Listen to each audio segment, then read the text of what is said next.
Les jeunes guerriers, mais tais-toi, s'entraînent jour après jour sous le regard de leur chef. Ils répètent les mêmes gestes, les mêmes charges, les mêmes retraits. Ils lancent leurs lances longues, les umkonto, comme leurs ancêtres l'ont toujours fait. Les combats de l'époque ressemblent à des chorégraphies anciennes. On avance un peu, on lance, on recule, on crie, on bombarde l'air de bravoure plus que la terre de coups décisifs. Les morts sont rares, les victoires symboliques, les affrontements plus rituels que stratégiques. Mais au milieu de cette tradition, un jeune guerrier observe avec une concentration qui dépasse l'exercice.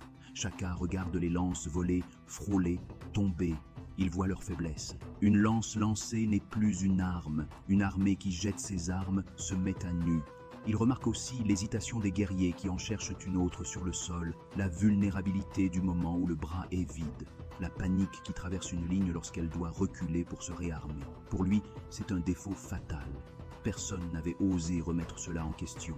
Lui, si, chacun commence à expérimenter secrètement.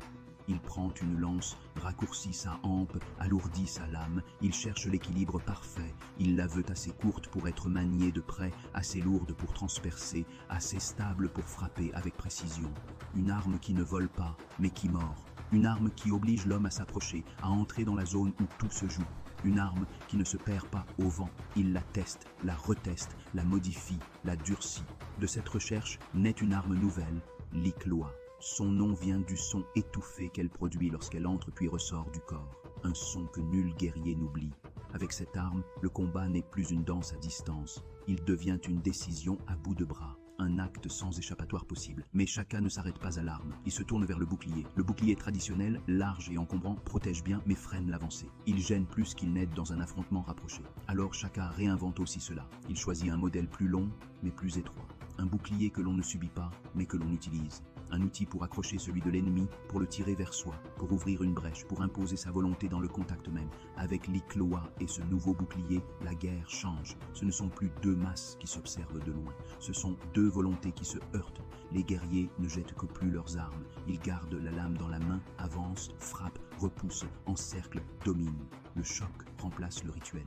La précision remplace le hasard. La stratégie remplace la tradition. Bien sûr, au début, beaucoup s'y opposent. Les anciens murmurent que chacun se prend pour plus sage que les ancêtres. On dit que ce garçon veut bouleverser l'ordre. On se méfie de celui qui innove. Mais la jeunesse, elle, observe. Elle voit l'efficacité. Elle comprend l'avantage. Elle reconnaît dans cette nouvelle arme une possibilité que les anciennes méthodes ne leur ont jamais offerte. Celle de gagner réellement.